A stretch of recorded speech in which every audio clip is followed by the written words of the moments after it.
In today's video, I'm going to show you how to use comps. Dang it. In today's video, I'm going to show you how to run comps utilizing Zillow. This is probably one of the most frequently asked questions I get from new investors that don't have access to the MLS. In a perfect world, you get access to it because, well, you just should. It's the best data out there. But when I started out, I didn't have it either.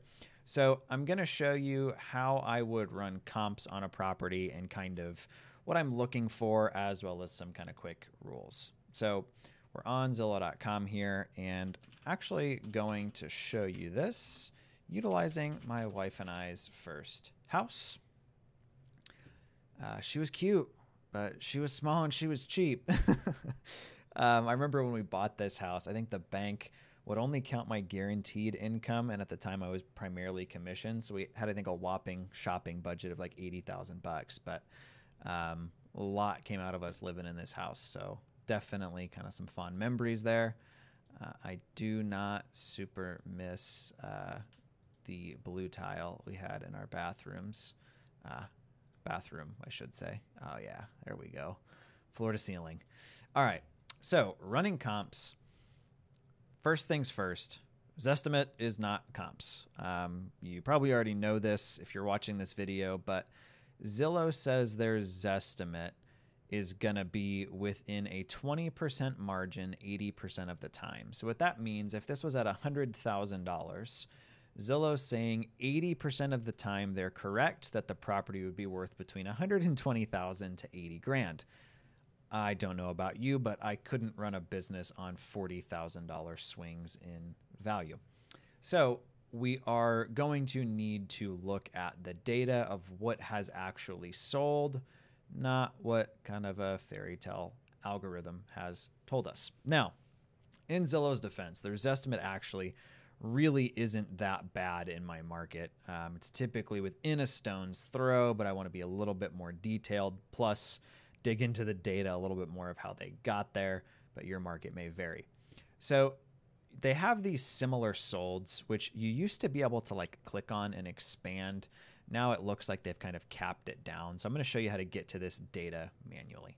So what we're going to enter in here is the zip code of the property that we are looking to run comps on. Now, one thing that I want to note is we're always looking to try to be as close to the subject property as possible. So I lived here for a long time, and I can tell you that the properties east of this street, particularly kind of in this section, were older properties. The neighborhoods were potentially a little bit rougher, whereas the stuff south of here was typically like kind of newer or nicer. So you really want to try to be like as close to the property as possible. This matters a lot more when you get into like subdivision stuff like this, but as close as you can get is always going to be the goal.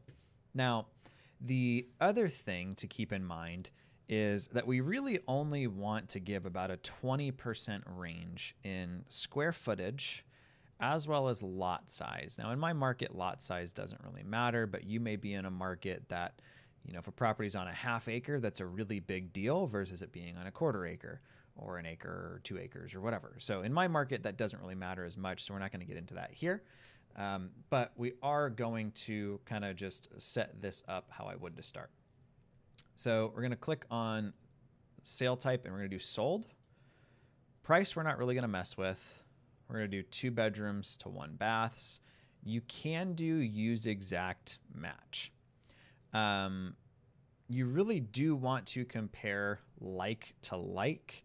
So for instance, a 2 bedroom, 1 bath is wildly different in feel and usability versus a 3 bedroom, 1 bath. And even a 3 bedroom, 1.5, you know, it's so much nicer for your guests to have a half bath they can use than have to use like the family bath with the toothbrushes and everything all laying out. So you can do use exact match. Now, I know from looking at this data that there's actually not really a ton of 2 bedroom, 1 baths. So I'm gonna do 2+. We would pull in some 3 bedrooms. But if you're in a neighborhood in particular, or maybe you've got like a 3 bedroom, 1 bath, which is way more common than our 2-1, you could just do use exact match. Now we want to make sure we're comparing like to like. So I'm only looking at houses. And then this is where I'm going to kind of set my buffer. So if I went and did, my house was 1,200 square foot. So let's say I did 1,000 to 1,500. And historically, you're going to go back like the last 6 months. We did have a big event happen, COVID, if you weren't aware of it. So in particular, looking at the newest, the hottest, freshest data you can find is never a bad idea, but I know there's not that many 2-bedroom, 1-baths that sell in this part of town. So I'm going to leave it at 6 months and hit done. And this is what we've initially got. So pretty slim pickings. Like I mentioned, I know properties kind of on and off this Albany street vary quite a bit. And if we look at this, we've got 150,000, which was a 3.2, which really isn't comparable. We've got a 3.1 that's almost 1,200 square feet. I would actually say that's fairly comparable. I actually believed that the value of our house was 125,000, but we weren't really like perfectly retail ready, so I didn't think we'd get that either. So we sold for a little bit less. All in all, though, we did buy the house for like 70 grand, so we did come out with a nice little chunk of profit on this.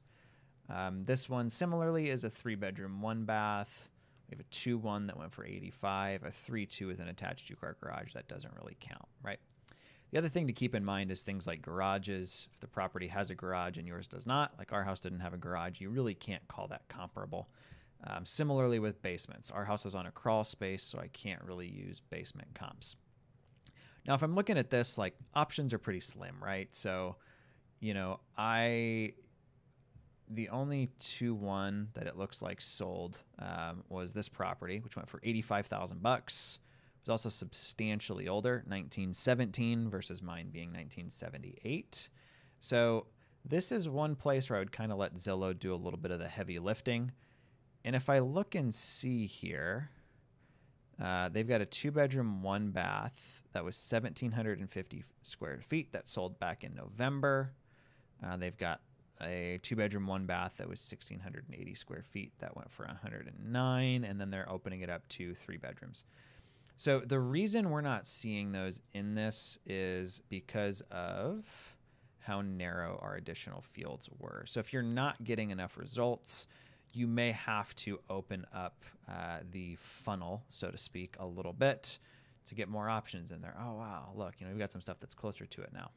So this property, for instance, was a 3-bedroom, 1-bath, went for 960 square feet, went for 111. Now, if I click on this, this is actually pretty similar, actually a little bit grosser than our property was, but it does have a detached 2-car, so not ideal.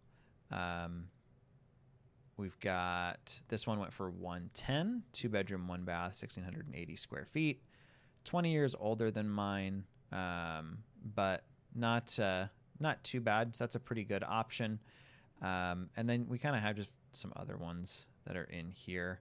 So what I would do if you're having a hard time, so this one went for 85 and was a 2.1. I would potentially throw on there like use exact match. And then we've got 85, 101, 109. And the other thing I would probably do is let's kick it back a year. So that gives us a little bit more data. We've got a 2.2, which again really isn't comparable to a 2.1, but it's also quite a bit smaller. So those things like can kind of start to balance out.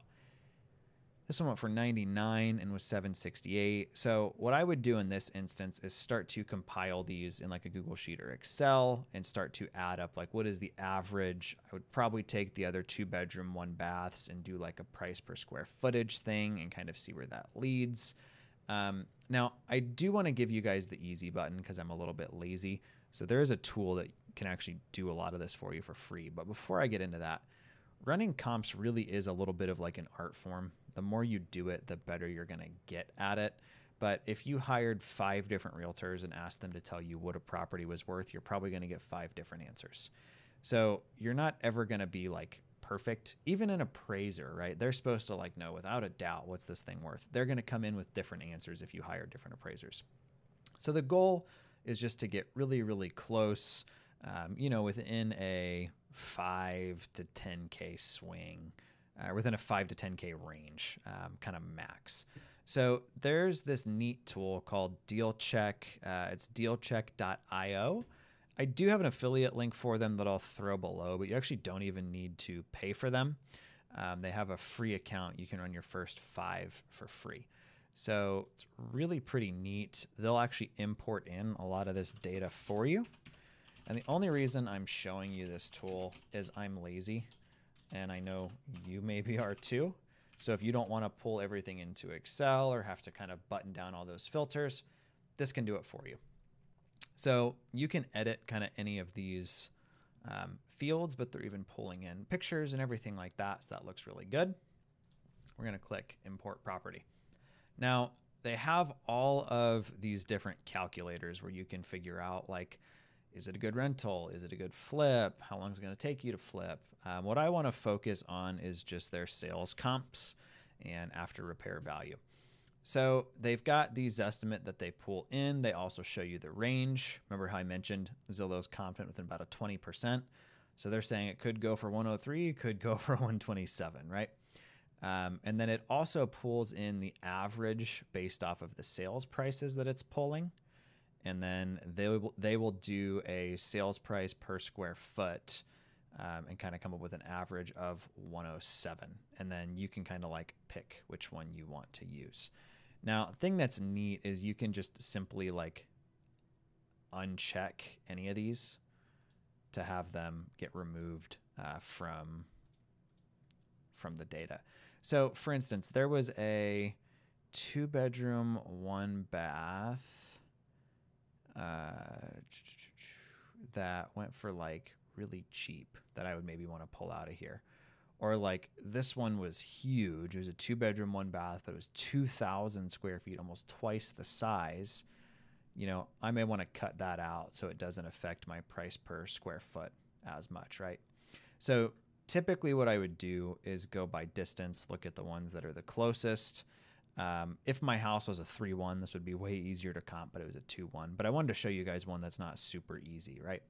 So you can kind of go through, play with these. It has links to view on Zillow where you can kind of look and be like, yeah, that one seems pretty similar. Or you can be like, yeah, no, that one's not, and just cut it out. Typically, if you're going to run comps on something, you want at least 3 to 4 that you're looking at. And just kind of a pro tip to remember, ideally within 6 months of time frame and a quarter mile, I would go back further in time before you widen the net and go further out in distance. Hopefully that helps you kind of start to get a little bit more confident about running numbers and valuing your properties. Talk to you guys next time.